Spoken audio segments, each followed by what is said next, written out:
नमस्कार, आप देख रहे हैं मुद्दा और मैं हूं आपके साथ चंद्रशेखर त्रिशूल। वो कहावत तो आपने सुनी होगी, जिसकी लाठी उसकी भैंस।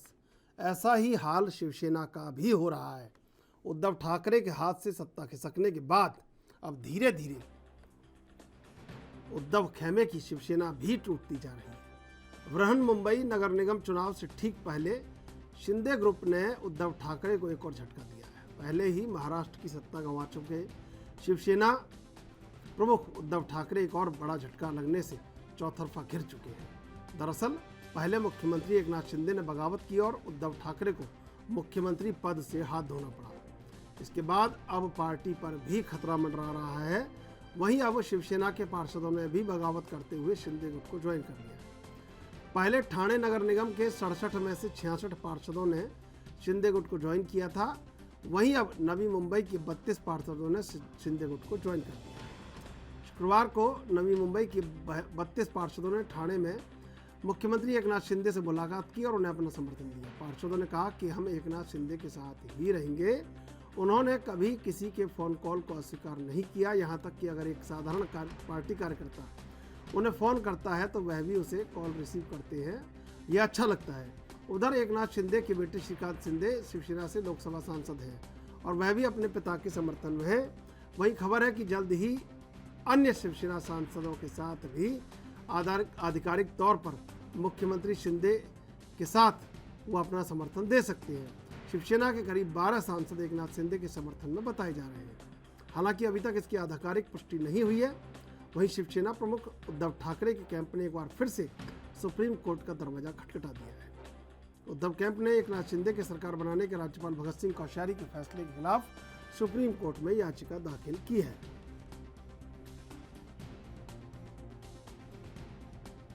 हम लोग भी 2-3 साल हो गए उनके माध्यम से हम लोग शिवसेना में आए थे। आज उनका काम करने का तरीका महाराष्ट्र में क्या, हमारा सभी जगह बहुत अच्छे तरीके से काम करते हैं।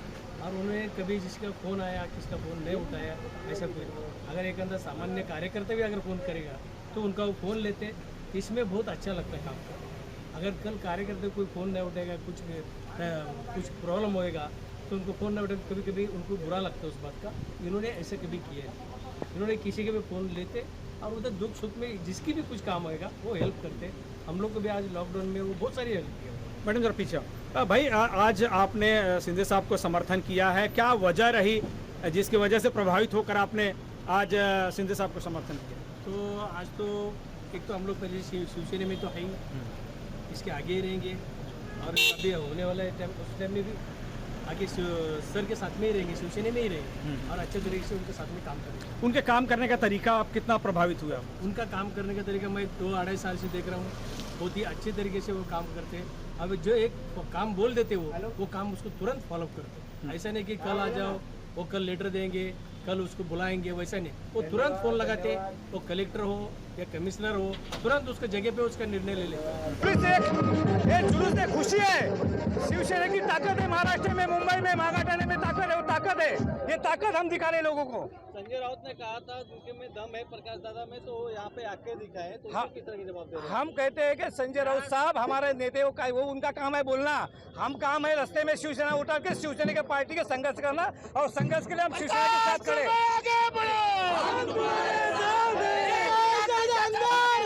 बाकी सब भंगार है, प्रकाश दादा अंगार है, बाकी सब भंगार है। आवाज उठाएगा कि दादा बंडखोर है, इनके साथ जो है बंडखोर सैनिक नहीं है। आप लोग किसके साथ है, सेना के साथ है दादा?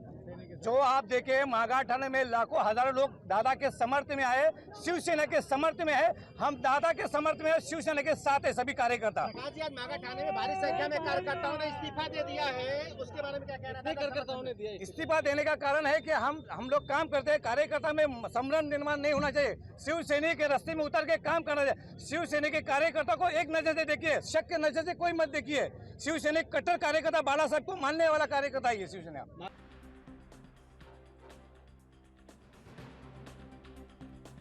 और धीरे धीरे करके शिवसेना से निकलकर जो शिवसेना के नेता हैं वो अब शिंदे के साथ जा रहे हैं। शिवसेना के लिए बड़ी चिंता का विषय।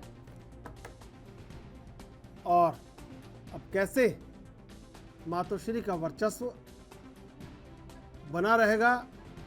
कैसे शिंदे शिवसेना पर अपना वर्चस्व कायम कर पाएंगे? ये सवाल महाराष्ट्र की राजनीति से लेकर दिल्ली तक सब लोगों के जहन में कि आखिर महाराष्ट्र में शिंदे की बगावत के बाद शिवसेना में किसका वर्चस्व आने वाले भविष्य में कायम होगा, और क्या शिंदे बड़ी भूमिका में शिवसेना में रहेंगे, या जो शिवसेना का रिमोट है वो उद्धव ठाकरे के पास रहेगा या शिंदे के पास रहेगा? ये तमाम बातें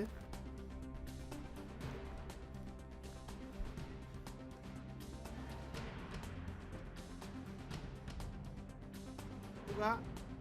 क्या आखिर क्या वाकई में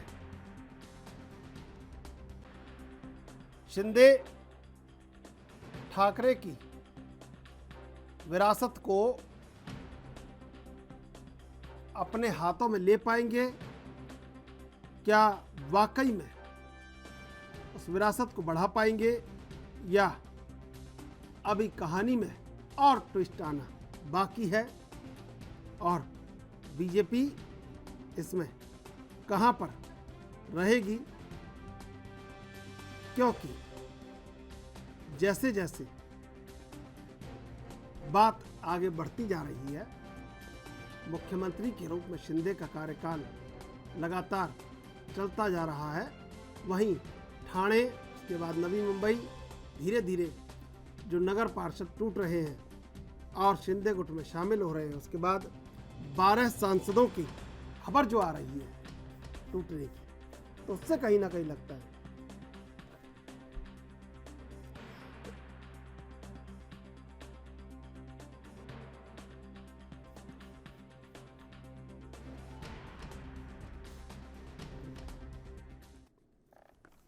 और इसी मुद्दे पर चर्चा करेंगे। 3 मेहमान हमारे साथ जुड़े हुए हैं। श्याम झा बीजेपी से, प्रेम कुमार वरिष्ठ पत्रकार, कुमार श्रीकांत वरिष्ठ पत्रकार। आप तीनों का स्वागत है एनबी न्यूज पर।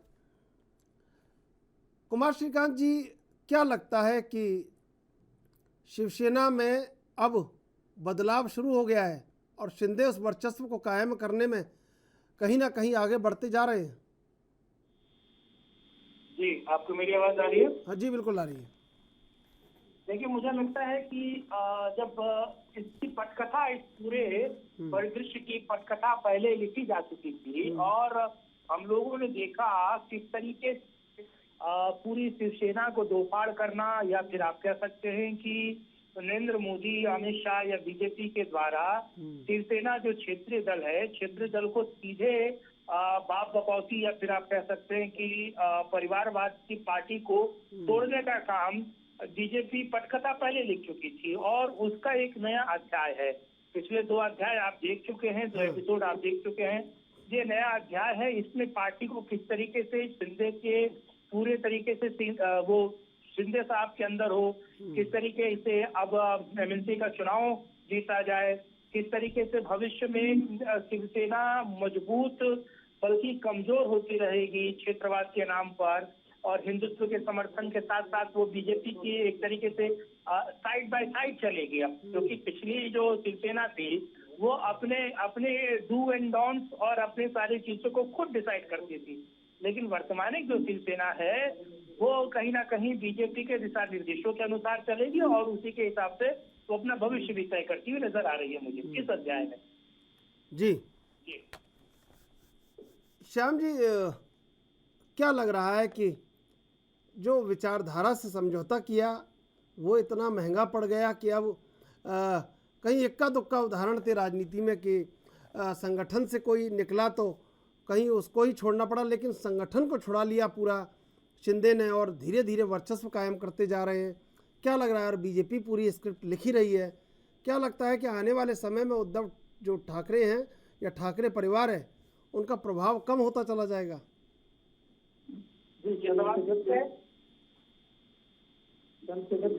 आवाज आ रही है आपको? जी हाँ, मैं ये कहना चाहूंगा चंद्रशेखर जी भारत देश में तो राजनीतिक पटल पर जो एक परिवारवाद का जो एक चला आ रहा था, उस प्रवृत्ति का ये अंत की शुरुआत हो चुकी है देश में। अगर आप योग्य हैं तो ही आप आगे बढ़ सकते हैं, और अगर आप कोई भी, चाहे वो कोई भी हो, परिवारवाद के नाते किसी पार्टी को अपनी बपौती समझे तो वो अब चलने वाला नहीं है।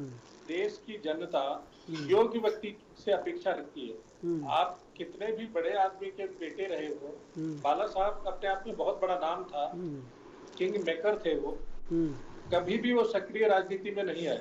स्वयं वो पर्दे के पीछे से राजनीति को पूरी तरह से मोड़ देते थे, उसको सृजन करते थे, लेकिन खुद प्रत्यक्ष रूप से राजनीति में कभी नहीं आए।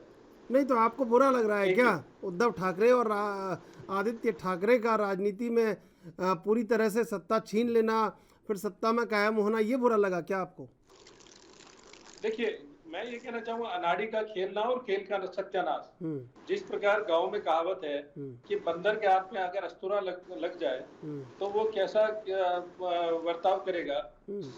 उद्धव ठाकरे जी को जब से सत्ता मिली, चाहे वो पालघर कांड हो, चाहे जिस प्रकार से लोकतंत्र में मीडिया को चौथा स्तंभ कहा जाता है, किस प्रकार से किसी चैनल के मालिक को घसीट कर ले जाके थाने में ले जाके पीटा गया, और तुष्टीकरण की जो नीति उन्होंने चलाई वो उनको लेकर बैठ गई। देखिए, लोकतंत्र में आप तुष्टीकरण से अगर आप आगे बढ़ने की कोशिश करेंगे, देश की जनता वो बर्दाश्त नहीं करेगी। आज जितने उनके एमएलए थे, चाहे सांसद है, उनको दोबारा भी उसी क्षेत्र में उन्हीं लोगों के बीच जाना है, वहीं से चुनाव करना है, उन्हीं लोगों का वोट पाना है, और वो वहां जाके क्या जवाब दे। वो उनकी मजबूरी थी, इसलिए उन्होंने उस पार्टी को, जो शिवसेना, वास्तव में जो शिवसेना है, जो जहां पर सारे लोग हैं शिवसेना के, वो शिवसेना वही है। आज आप बोले कि मेरे पिताजी की पार्टी है तो वो मेरी हो गई, तो शिवसेना ऐसा कैसे होगी उनकी? जहां शिवसेना के सारे लोग हैं, जहां शिवसेना के सारे निर्वाचित लोग हैं, केवल अकेले उद्धव ठाकरे के वहां होने से शिवसेना उनकी थोड़ी हो जाएगी। ठीक है, प्रेम कुमार जी, आवाज आ रही है आपको मेरी? प्रेम कुमार जी, क्या लगता है कि कहीं ना कहीं विचारधारा से समझौता करना इतना महंगा पड़ गया कि अब ठाकरे का जो वर्चस्व है वो धीरे धीरे करके टूटता जा रहा है और शिवसेना पर शिंदे हावी होते जा रहे हैं? देखिए, राजनीति में भी ऐसा है कि जो ताकतवर होता है अक्सर वही परिभाषित करता है कि वर्तमान क्या है। और जिस तरह के से अभी श्याम जी बोल रहे थे, उद्धव ठाकरे की तुलना बंदर से कर रहे थे, अगर कोई शिव सैनिक होता तो वो उनको जवाब देता। लेकिन ये है कि वो शिवसेना को तोड़ने में चूंकि बीजेपी कामयाब रही, और ये बात स्पष्ट आ चुकी है कि ये प्रक्रिया, ये प्रोसेस कई पहले से चल रहा था। 4-5 बार ऐसी कोशिश की गई थी कि इस सरकार को गिराया जाए और अपनी सरकार बनाई जाए, तो उसमें बीजेपी ऐसा करने में कई राज्यों में सफल रही, यहाँ महाराष्ट्र में भी सफल रही है। तो ये बात के परिवारवाद जैसी बात या सिद्धांत के कारण उद्धव ठाकरे कमजोर हो गए, ये सब बातें तो गढ़ दी गई। परिवारवाद क्या तब नहीं था जब उद्धव ठाकरे और बीजेपी एक साथ थे? तब उनको परिवारवाद नहीं दिखा था, और आज परिवारवाद दिख गया। तो ये बातें सैद्धांतिक रूप से गढ़ दी जाती हैं, और सुविधा, अब चूंकि ये जीतते हुए नजर आ रहे हैं, सरकार बनाते हुए नजर आ रहे हैं, तो ये जो कहेंगे वो सही होगा। लेकिन सच ये है कि उद्धव ठाकरे के साथ विश्वासघात हुआ है, और उद्धव ठाकरे ने जो 2.5 साल के करीब में जो शासन था, जो बीजेपी के साथ मिलकर चुनाव लड़े थे, और इसके तहत एक कमिटमेंट भी उनका दावा दोनों की तरफ से होता है। एक का कि हमें बनाने का मुख्यमंत्री का दावा था, दूसरा था कि ऐसा दावा नहीं किया गया था। तो उद्धव ठाकरे ने 2.5 साल शासन किया, और यही काम जो बीजेपी आज शिवसेना के व्यक्ति को मुख्यमंत्री बना रही है, यही काम उस समय कर चुकी होती तो ये बीजेपी को ये दिन देखने क्यों पड़ते? ये तो वास्तव में बीजेपी की नैतिक हार है कि तब तो उन्होंने शिवसेना को मुख्यमंत्री नहीं स्वीकार किया, और अब वो गलत तरीके से पर्दे के पीछे से ये सूरत से लेके गुवाहाटी तक का खेल करते हुए उसका सारा बिल पेमेंट से लेके सारा कुछ जो है बीजेपी के नेताओं ने किया है। और ये साबित हो गई है बात, एकनाथ शिंदे भी स्वीकार कर चुके हैं कि इसके पीछे देवेंद्र फडणवीस का हाथ था। ये सारी साजिश के तहत जो है ये काम उनको करना पड़ा बीजेपी को, कि एक गलती जो उन्होंने की तो 2.5 साल पहले उसको उन्होंने गलत तरीके से सुधारने की कोशिश की। जी श्याम जी, देखिए जैसा प्रेम कुमार जी कह रहे हैं, भाई साहब जो कह रहे हैं, जो आरोप लगा रहे हैं, मैं बता दूं कि दगा किसने किया, गद्दारी किसने की, ये तो तभी तय हो जाता है कि जब शिवसेना और बीजेपी मिलके चुनाव लड़ते हैं और जो जनमत मिला, जो बहुमत मिला, जो महाराष्ट्र की जनता ने जो वोट दिए वो शिवसेना बीजेपी के गठबंधन को दिए, ना कि शिवसेना को दिए, ना अकेले बीजेपी को दिए। बीजेपी सबसे बड़ी पार्टी थी, उसके बावजूद शिवसेना ने उस समय दगा करते हुए जो उनके वैचारिक विरोधी लोग थे उनके साथ मिलकर के सत्ता के लोभ के कारण उन लोगों के साथ, जिन लोगों के साथ वास्तव में जो शिवसेना कही जाती है, बाला साहब की जो शिवसेना थी, उनके आपके कई वक्तव्य आपको भी ध्यान होंगे कि कांग्रेस जैसी पार्टी के साथ वो गठबंधन करने के लिए चले गए। मतलब बाला साहब की जो कथनी और जो उनके वचन थे, उनके विचारों को मार करके उन्होंने कांग्रेस के साथ गठबंधन किया और उसके बाद सरकार बना करके महाराष्ट्र की जो जनता का जो विश्वास था, जो जनता का मतादेश था, उसका भी अपमान किया। और रही बात बीजेपी की, इन्होंने कहा इसमें बीजेपी की हार है। नहीं, यही तो कह रहे हैं श्याम जी, यही तो कह रहे हैं प्रेम जी कि शिवसेना का ही मुख्यमंत्री बनाना था तो उस समय बना देते, आज भी तो शिवसेना का ही मुख्यमंत्री बना, यही तो कह रहे हैं प्रेम कुमार जी। देखिए, बीजेपी शिवसेना का मुख्यमंत्री बना देती, उस समय बीजेपी सबसे बड़ी पार्टी थी। आज बीजेपी ने तय किया, बीजेपी पार्टी का कार्यकर्ता या तो जीतता है या सीखता है, हारता कभी नहीं है। इन्होंने कहा कि इनकी नैतिक हार है, बीजेपी का कार्यकर्ता कभी हारता नहीं है, या तो जीतता है या सीखता है। हमने सीख लिया, हमने सीख लेते हुए और महाराष्ट्र में शिवसेना का ही मुख्यमंत्री बनाना था, शिवसेना का मुख्यमंत्री बना दिया। आप दादागिरी करके कि नहीं हमारा मुख्यमंत्री बनेगा, ऐसा दादागिरी यहाँ नहीं चलेगी, हर धर्मिकता नहीं चलेगी। इसलिए आपने तोड़ दिया शिवसेना को। देखिए, शिवसेना को हमने नहीं तोड़ा, शिवसेना खुद टूट गई। ठीक है, कुछ कहना चाह रहे हैं प्रेम कुमार जी आपसे? प्रेम कुमार जी कुछ कहना चाह रहे हैं? प्रेम जी, मैं बस इतना कहना चाह रहा हूँ कि ये सही कह रहे हैं श्याम जी कि बीजेपी और शिवसेना ने मिलकर लड़ा था और जो जनादेश था वो गठबंधन को था, लेकिन गठबंधन में एकता नहीं बन पाई। तो इसके लिए दोषी तो दोनों पक्ष होगा। यही गठबंधन बिहार में भी होता है और बिहार में नीतीश कुमार के साथ में जब लोकसभा चुनाव होता है तो भी 5 जीती हुई सीट बीजेपी उनको दे देती है। बिहार में बीजेपी को अधिक सीटें आती हैं, फिर भी नीतीश कुमार को मुख्यमंत्री वो स्वीकार करते हैं। तो उद्धव ठाकरे का तो यही कहना होता था, हम नीतीश कुमार से पुराने आपके सहयोगी हैं, सैद्धांतिक आधार पर हम हिंदुत्व के हिसाब से आपके साथ हैं। जी जी बोलिए। ठीक है, कुमार श्रीकांत जी, क्या लगता है कि जो प्रेम जी, मैं जरा उनको एक बात तो जरा याद दिलाना चाह रहा था। प्रेम भाई, महाराष्ट्र की तुलना करना थोड़ा हमें लगता है कि ये ठीक नहीं हुआ। क्यों? क्योंकि बिहार के राजनीतिक परिदृश्य अलग हैं और महाराष्ट्र, वहाँ विकास आघाड़ी जिस तरीके से काम कर रही थी, पार्टी के या फिर उस पूरे गठबंधन के बीच जिस तरीके से फूट थी, लगातार कांग्रेस के विधायक नाराज हो रहे थे। महाराष्ट्र में शिवसेना के विधायक किससे नाराज थे? क्योंकि जो एनुअल बजट आ रहा था उस बजट में शिवसेना के पास या उनके जो विधायकों के पास जो मंत्रालय था, वो जो मंत्री थे उनके पास वो चीजें नहीं पहुंच रही थी, बड़ा बजट, बल्कि एनसीपी ही डिसाइड कर रही थी, या फिर आप कह सकते हैं कि शरद पवार ही वहाँ डिसाइड कर रहे थे कि क्या होगा क्या नहीं होगा। अब दूसरी चीज ये है कि महाराष्ट्र में शरद पवार की चल रही थी, बिहार में बीजेपी गठबंधन में नीतीश कुमार की चल रही है, ना कि अमित शाह की चल रही है। तो मुझे लगता है दोनों परिदृश्य प्रेम भाई थोड़ा डिफरेंस है। और हमें महाविकास अघाड़ी में जो लगातार फूट था, हमें उस पर भी बात करनी चाहिए। मैं एक सेंटेंस बोलकर अपनी बात खत्म कर रहा हूँ, मैं सिर्फ एक सेंटेंस बोल रहा हूँ।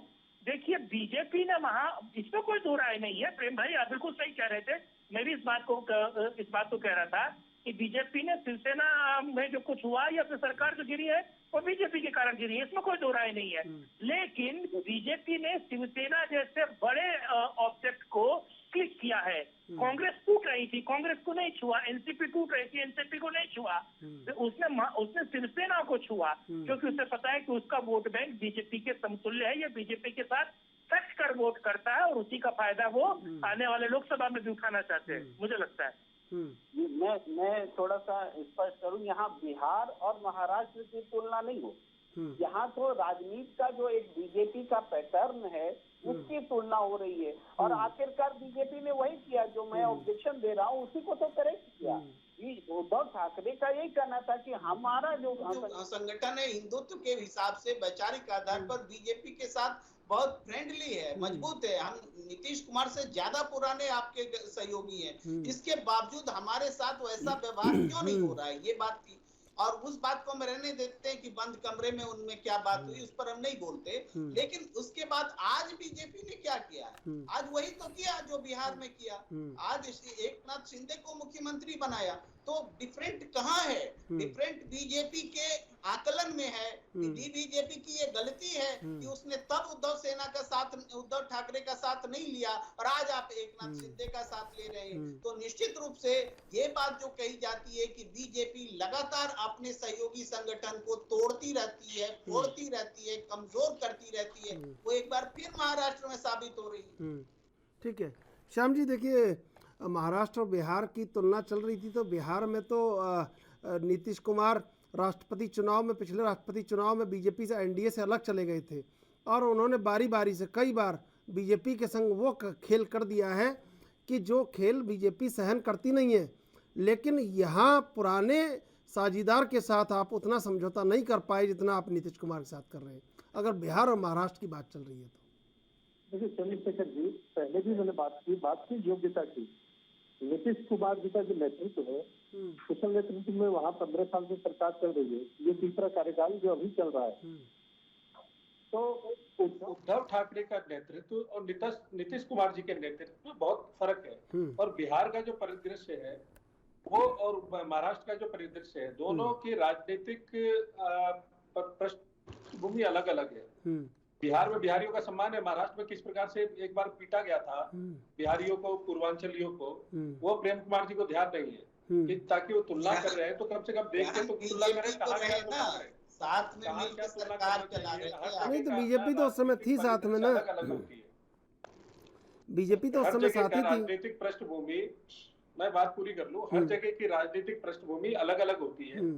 और रही बात उद्धव ठाकरे की, उद्धव ठाकरे की जो योग्यता है वो 2.5 साल में पूरे देश के सामने आ गई। ये वो उसकी नेतृत्व की योग्यता कितनी है, किस प्रकार वो सरकार चला सकते हैं और किस प्रकार से वो कांग्रेस और एनसीपी के साथ मिलके किस प्रकार से उन्होंने तुष्टीकरण की जो नीति अपनाई, जो कि शिवसेना का केस है ही नहीं तुष्टीकरण, जो मुस्लिमों के साथ मिल करके मुस्लिमों को बढ़ावा दे करके जिस प्रकार से हिंदुओं पे अत्याचार हुए, वहाँ पालघर में किस प्रकार साधु को मारा गया, पूरा देश ने वो वीडियो देखा, उसमें कोई कार्रवाई नहीं हुई। नहीं, सत्ता का चातुर्य होता तो उद्धव ठाकरे थोड़े हार जाते।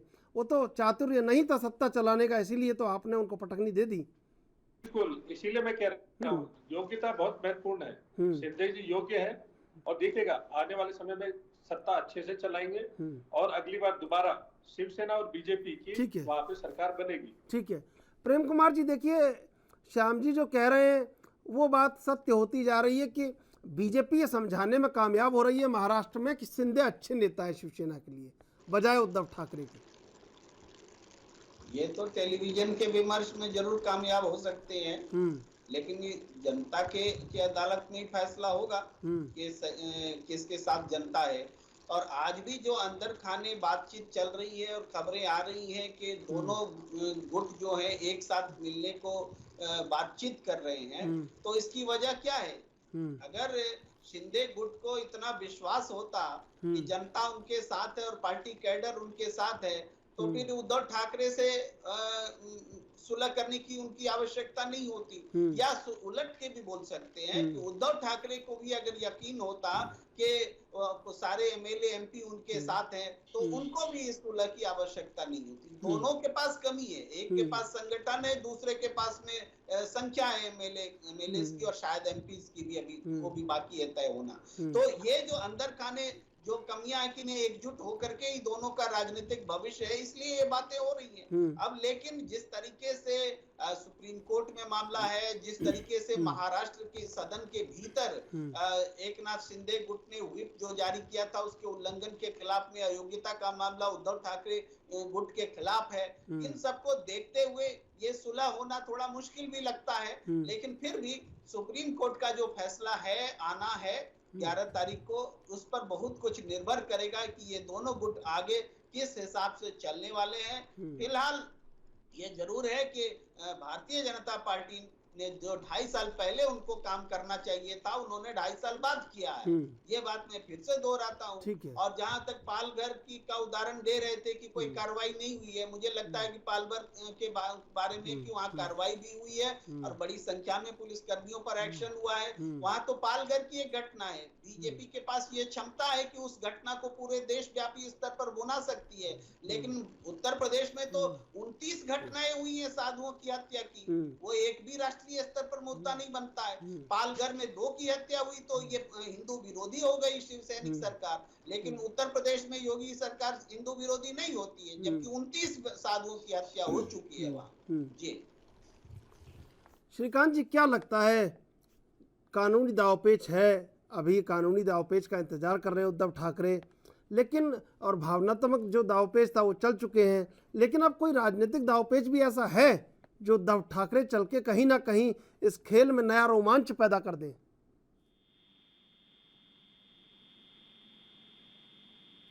श्रीकांत जी, आवाज आ रही है आपको मेरी? चलिए मैं आऊंगा। प्रेम कुमार जी, क्या ऐसा रोमांच है अभी उद्धव ठाकरे के पास? कानूनी फैसले का इंतजार कर रहे हैं, लेकिन भावनात्मक जो दाव चला उससे कुछ हुआ नहीं, लेकिन कोई राजनीतिक दावपेच भी है अभी?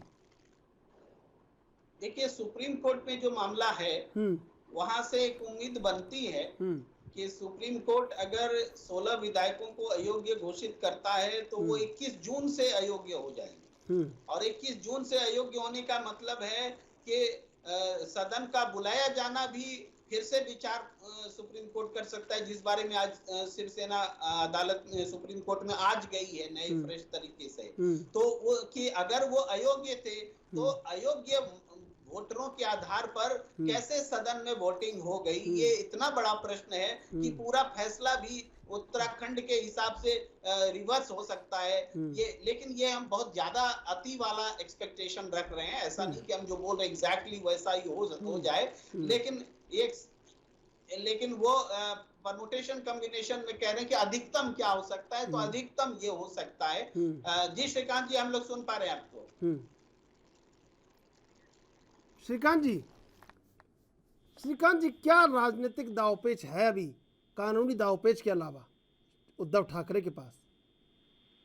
देखिए, मैं राजनीति का इसे धोबी पछाड़ कहूंगा, क्योंकि ये धोबी पछाड़ इसलिए है क्योंकि ठाकरे चारों खाने चित मुझे नजर आ रहे हैं, क्योंकि उनके पास अब सारी लड़ाई उद्धव जो लड़ रहे हैं वो राजनीतिक विरासत की नहीं लड़ रहे हैं, अब वो सारी लड़ाई लड़ रहे हैं शिवसेना के सिंबल को।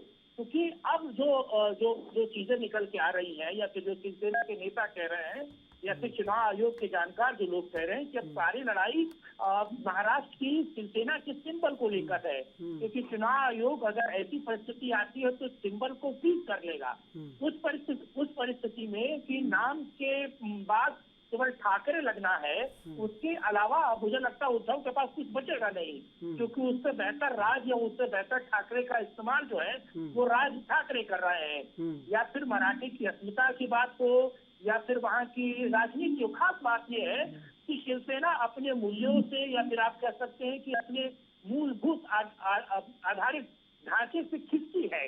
हिंदुत्व की बात कहें या फिर मराठी अस्मिता की बात करें या फिर ये कहें कि देखिए अब छोटी सी बात मैं आपको बताऊं कि जो शिवाजी को जानता है या फिर जो शिवाजी को मानता है वो कभी भी औरंगजेब की थॉट प्रोसेस वाले लोगों के साथ समझौता नहीं करेगा। लेकिन पिछली आप महाविकास आघाड़ी में आपने देखा कि रबर स्टैंप की तरह उद्धव ठाकरे बैठे रहे, सारे फैसले जो शिवसेना की विचारधारा के विपरीत में रहा वो सब जो है शरद पवार लेते रहे और शरद पवार के नीतिगत लिए गए फैसलों से कहीं ना कहीं शिवसेना का फुट सोल्जर जो है जो अलग अलग जगह पर जाकर शिवसेना की लड़ाई लड़ता है, विधानसभा हो लोकसभा हो या तमाम छोटे मोटे चुनाव हो नगर पालिका से लेकर, वो फुट सोल्जर कहीं कमजोर हुआ है। जो शिव सैनिक अपने आप को कहता था, जो तिलक लगाता था, जो अपने आप को हिंदुओं के प्रति एक आस्था के तौर पर देखता था। मैं छोटी सी बात इसमें याद दिलाना चाहूंगा कि जब आपको पता है कि बीजेपी 1992 में जब बाबरी विध्वंस हुआ उसके बाद आपको पता है कि किसी ने भी इसका नाम या फिर ये किसका कारण हुआ वो लेने से बीजेपी से लेकर तमाम दल जो है पीछे हो गए और शोक मनाने लगे। तब शिवसेना की सोचिए जो सुप्रीमो शिवपाल साहब ठाकरे वही आए और उन्होंने कहा कि साहब अगर किसी ने नहीं तोड़ा तो शिव सैनिकों ने तोड़ा है। तो ये जो हिंदुत्व को लेकर या फिर एक जो थॉट प्रोसेस था मुझे लगता है कि वो शिवसेना से माइनस हुआ। मैं मानता हूँ कि चलिए तमाम कानूनी दाव पे 100 में से 99% ये चीजें नहीं है, लेकिन 1% भी अगर उद्धव ठाकरे को शिवसेना का सिंबल मिल जाता है, चलिए मैं ये भी मान लेता हूँ, वो राजनीतिक या फिर वो सिद्धांत कहाँ से लाएंगे जो शिवसेना लगातार खोई है, जो शिवसेना के पास अब उसका मुझे लगता है कमी नजर आ रही है, जिसको लेकर शिवसेना लगातार हाथ कर मार रही है। इस पर भी विचार होना चाहिए कि शिवसेना का मूल अंतरात्मा वो कहीं ना कहीं मर गई है, मुझे लग रहा है। प्रेम कुमार जी सुन रहे हैं आप और श्याम जी आप भी सुन रहे हैं। श्याम जी क्या लग रहा है, इसी का फायदा कहीं ना कहीं बीजेपी को हो रहा है और कहीं ना कहीं शिंदे को हो रहा है? देखिए एक चीज है, शिंदे जी जो है वो शिवसैनिक है, शिंदे जी कोई बाहर से नहीं आए और भारतीय जनता पार्टी का जो अभी भी गठबंधन। श्याम जी मैं आपके पास आऊंगा, अभी हम सीधे चलेंगे अपने मुद्दे पर।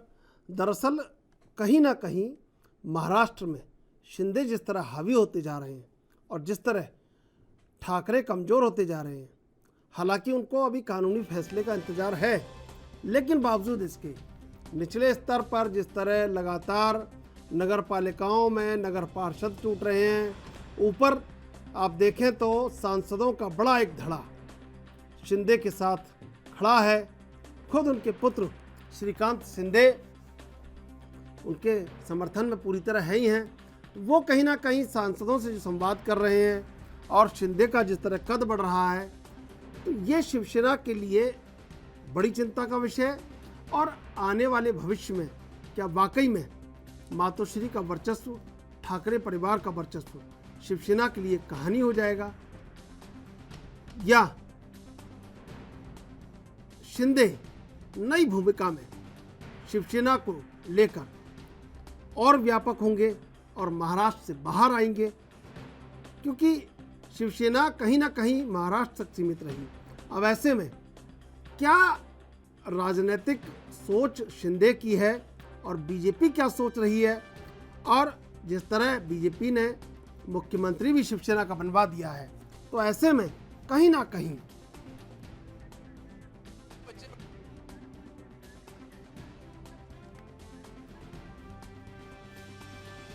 तो कैसे महाराष्ट्र की राजनीति में झगड़े की और सत्ता की और वर्चस्व की नई कहानी लिखी जा रही है, क्योंकि मुंबई हमेशा से एक रोमांच रहा है राजनीति के लिए, अपराध के लिए, फिल्म साम्राज्य के लिए और वर्चस्व के लिए।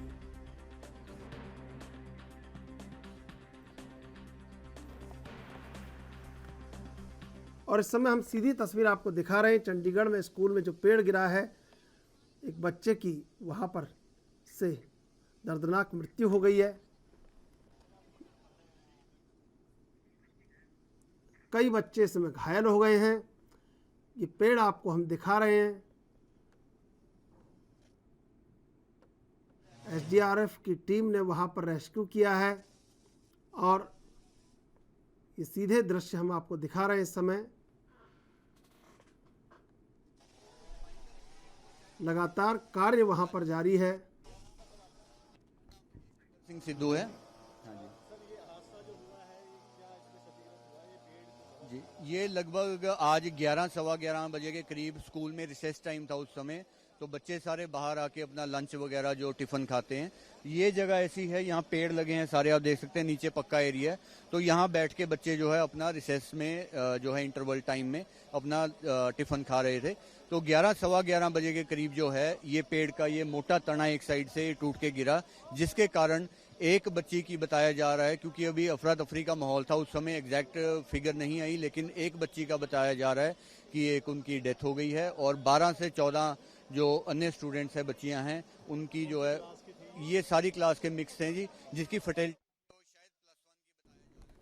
तो महाराष्ट्र में शिवसेना को लेकर उद्धव ठाकरे और शिंदे के बीच में जो लड़ाई चल रही है, उसमें लगातार शिंदे कैंप में शिवसैनिकों की संख्या बढ़ती जा रही है और उद्धव ठाकरे से शिवसेना खिसकती जा रही है।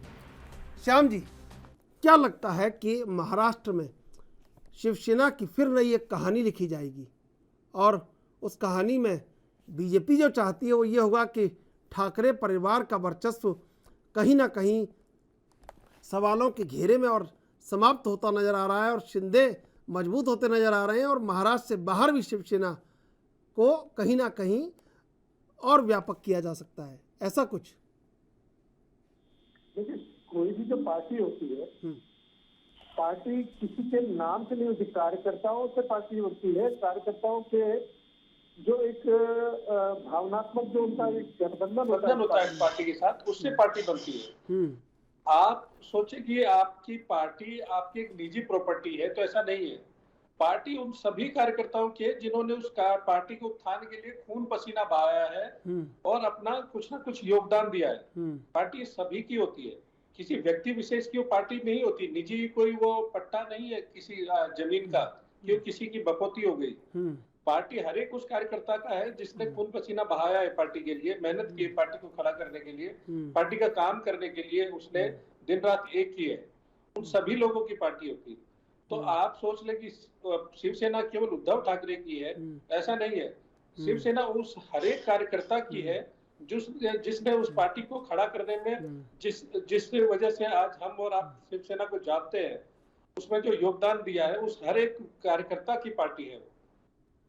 पार्टी अब वो चाहे शिंदे जी की रहे चाहे उद्धव जी की रहे, ऐसा किसी की वो निजी नहीं है। हो सकता है उद्धव शिंदे जी के बाद कोई और आएगा, उसकी होगी। तो पार्टी तो ये परिवारवाद जो है वो सबसे बड़ा जहर है इस विषय पर कि ठाकरे जी की पार्टी थी तो ठाकरे जी के बेटे की ही पार्टी रहेगी। पार्टी कार्यकर्ताओं की है, जो संभाल रहा है, जो पार्टी के लिए काम करेगा उसकी पार्टी है। तो समय तय करेगा। अभी शिंदे जी के साथ अगर पार्टी के सभी लोग हैं, कार्यकर्ताओं का उनके साथ पूरा समर्थन है, नेताओं का समर्थन है, तो पार्टी शिंदे जी की है। नहीं, वो आपके कहने में नहीं चल रहे थे इसलिए बुरा लग रहा था क्या? जी दोबारा बोले, सुन नहीं पाया। वो आपके कहने में नहीं चल रहे थे, आदित्य ठाकरे रोज नई सलाह दे रहे थे उद्धव ठाकरे को, तो आपको ज्यादा बुरा लग रहा था शायद, ये भी है एक बात। देखिए क्या है, बुरा लगने वाली बात इसमें कुछ नहीं है। बुरा लगने वाली बात तो पूरी जनता को बुरा लग रहा था कि जो मूलभूत पार्टी का जो मंत्र था, मूल मंत्र हिंदुत्व को लेकर के जिस तरह से पार्टी को जाना जाता था, तो हर एक उस मतदाता को बुरा लग रहा था जिसने चुन के भेजा था हिंदुत्व के नाम पर। शिवसेना और भारतीय जनता पार्टी के गठबंधन को हिंदुत्व के नाम पर चुनकर भेजा था। हर एक उस मतदाता को बुरा लग रहा था, हर एक कार्यकर्ता को बुरा लग रहा था जिसने शिवसेना को खड़ा करने के लिए अपना खून पसीना बहाया है, वो नीचा महसूस कर रहा था, अपने आप को नीचा देख रहा था कि मैंने जिस मूल की पार्टी के लिए मैंने खून पसीना बहाया, वो पार्टी किस दिशा में जा रही है, उसको बुरा लग रहा था। बिल्कुल। श्रीकांत जी, क्या लोगों के मन में होगा, शिव सैनिकों के मन में क्या होगा महाराष्ट्र में, कि उनको क्या लगता होगा कि शिंदे क्या व्यापक कर सकते हैं शिवसेना को और ज़्यादा, या कहीं जो फैसले पूर्व में लिए गए उद्धव ठाकरे और आदित्य ठाकरे की बड़ी भूमिका रही है उन फैसलों में, तो वो शायद ज़्यादा गलत हो गए। क्या शिव सैनिकों के मन में होगा इस समय महाराष्ट्र में, क्या होना चाहिए शिवसेना में? ये सवाल मुझसे है आपका? जी बिल्कुल। ठीक है, मुझे लगता है कि शिव सैनिक इस बात को बहुत बेहतर और बढ़िया तरीके से जानते हैं कि मैं आपको छोटी सी एक बात बताता हूँ, क्योंकि मैंने वो खबर पढ़ी भी थी और लगातार मीडिया चैनल से उसको चलाई भी थी। मुंबई में एनसीपी के लोगों ने बीजेपी शिवसेना के पार्षद को मारा। अब सोचिए, उसकी पिटाई हुई, उसकी सरकार है, और वो शिव सैनिक, वो व्यक्ति इतना पुराना शिवसेना में कि बालासाहेब ठाकरे के समय का है, उसकी पिटाई होती है, उसकी रपट नहीं लिखी जाती है, उसके खिलाफ वो बात जो कह रहा है वो उद्धव के पास जाने की कोशिश करता है, वो उद्धव के पास नहीं जा पाता है, क्योंकि उद्धव एक कोठरी में बैठे हुए थे और उस कोठरी में केवल वही लोग जा सकते थे, उन्हीं लोगों की एंट्री थी जिन लोगों को शरद चाहते थे, शरद पवार चाह रहे थे। खास तौर से इसमें ये भी बात है कि संजय राउत ने एक बहुत बड़ी भूमिका निभाई इस महाविकास अखाड़ी में शिव सैनिकों को नाराज करने में। खास बात यह है कि देखिए, इसमें ये जो मुंबई के लोग हैं या मुंबई के जो पत्रकार हैं, वो इस बात को बेहतर जानते थे कि सीएम के तौर पर उद्धव ठाकरे भले थे, लेकिन सीएम हाउस में सारे फैसले जो है वो सीएम की पत्नी लिया करती थी, और वो सीधे शरद पवार से बातचीत भी उनकी थी। अब सोचिए कि उनकी सरकार में एक ध्रुव मतलब कट्टर शिव सैनिक जीता जाता है, जो वर्तमान। बिल्कुल चलेंगे सीधे मेहमानों के पास। श्रीकांत जी, समय समाप्त होता जा रहा है और जो मुख्य सवाल है और उनके जवाब लेना बहुत ज़रूरी है। क्या वाकई में शिंदे जिस तरह रफ्तार से बढ़ते जा रहे हैं, क्या वो रफ्तार बनी रहेगी, या जो फैसला आने वाला है कोर्ट से वो कहीं उसको प्रभावित करेगा, या बीजेपी ने जो स्क्रिप्ट लिखी है उसमें बीजेपी को कामयाबी और शिंदे को कामयाबी मिल जाएगी?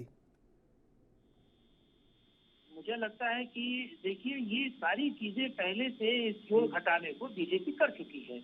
कहाँ कब क्या करना है, शिंदे को किस तरीके से चलना है। देखिए, बीजेपी इस वक्त सत्ता में है और सत्ता के पास वो तमाम हंटर्स होते हैं, कब किस संस्था पर उसको दबाना है, कब प्रेशराइज करना है, किस तरीके से कौन सी बात कब करवानी है, कानून से लेकर विधि विधान, इस तरीके से चीजों को निर्वहन करना है, बीजेपी को बेहतर पता है। बीजेपी सारी चीजों को पहले से ही डिसाइड करके मुझे लगता है कि वो चल रही है। ठीक है। अच्छा, खास बात यह है कि सुप्रीम कोर्ट में क्या कुछ कहना है, किन वकीलों की फौज लगानी है, संविधान विशेषज्ञों को कब इस्तेमाल करना है, राजनीतिक फैसला कब इस्तेमाल करना है, खरीद फरोख्त सब बीजेपी के इस वक्त साथ है। मुझे लगता है कि इस वक्त शिंदे साहब लगातार आगे जाएंगे और बीजेपी की रणनीति मुझे यहाँ पर बेहतर होती हुई और फल प्राप्त करने वाली दिख रही है मुझे फिलहाल। ठीक है। प्रेम कुमार जी, क्या लगता है कि उद्धव ठाकरे के पास कोई राजनीतिक दांवपेच बचा है ऐसा कि जिसको चल के वो मात दे सकते हैं शिंदे को या बीजेपी को? इससे सारी चीजें मनोबल पर है।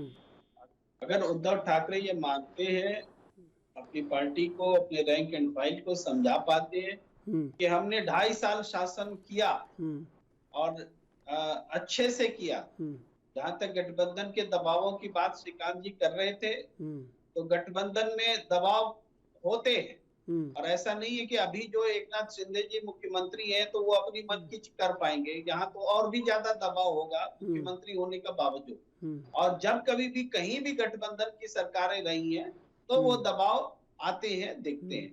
तो ये बात अगर उद्धव ठाकरे अपने कार्यकर्ताओं को समझा पाते हैं तो ये जो जनता के बीच जाकर के चुनाव लड़ने वाली बात होगी। और सबसे निकट में जो चुनाव है वो महानगर निगम का चुनाव है मुंबई का। उस चुनाव में ये तय होगा कि कितनी साख किसकी बच पाई है और वो महत्वपूर्ण होगा। उससे पहले सुप्रीम कोर्ट के फैसले से जो कुछ होना है, जो उम्मीदें हैं, वो भी इस बात सामने आ जाएगी। ठीक है, बिल्कुल। लेकिन फिलहाल जो सरकार है वो हमें सुरक्षित लगती है, वो खतरे में नहीं दिखती। ठीक है। श्याम जी, क्या लगता है कि जैसे धीरे धीरे करके शिवसैनिकों को तोड़ लिया जा रहा है, शिंदे तोड़ने में कामयाब हो रहे हैं, क्या लगता है कि शिवसेना का जो कोर वोटर है महाराष्ट्र में, उसको तोड़ने में भी कामयाबी मिल जाएगी? देखिए चंद्रशेखर जी, शिवसेना को तोड़ा नहीं जा रहा। शिवसेना अपने विचारों से जो भटक गई थी, तो शिवसेना के जो कार्यकर्ता है वो दो फाड़ हो गए थे, उनको दोबारा से एकजुट करने की कोशिश की जा रही है कि मूल विचारधारा जो शिवसेना की है उस विचारधारा पे जो आना है, तो उसको एकजुट करके सबको इकट्ठा करके, तो जो दो फाड़ हो गया था उनको एकजुट किया जा रहा है। शिवसेना को तोड़ा नहीं जा रहा, एकत्र किया जा रहा है, जोड़ा जा रहा है शिवसेना को, उनको वापस अपनी मूल विचारधारा पे लाया जा रहा है। और आप बड़ी भूमिका निभा रहे हैं जोड़ने में, ये देश भी देख रहा है और महाराष्ट्र भी देख रहा है। समय समाप्त हो रहा है। श्याम जी, प्रेम कुमार जी, कुमार श्रीकांत, आप तीनों का धन्यवाद डिबेट में जुड़ने के लिए। एक रहस्य, एक रोमांच अभी बाकी है कि बीजेपी और शिंदे कहीं ना कहीं शिवसैनिकों को तोड़ने में तो कामयाब हो रहे हैं, जिस तरह नगर पार्षद टूट रहे हैं, जिस तरह सांसद टूट रहे हैं, लेकिन देखना ये होगा कि क्या वाकई में जो शिवसेना का कोर वोटर है उसको तोड़ने में शिंदे और बीजेपी कामयाबी हासिल कर लेंगे, लेकिन ये आने वाला वक्त तय करेगा। अभी बहरहाल देश विदेश की ताज़ा तरीन खबरों के लिए आप देखते रहिए एएन मीडिया।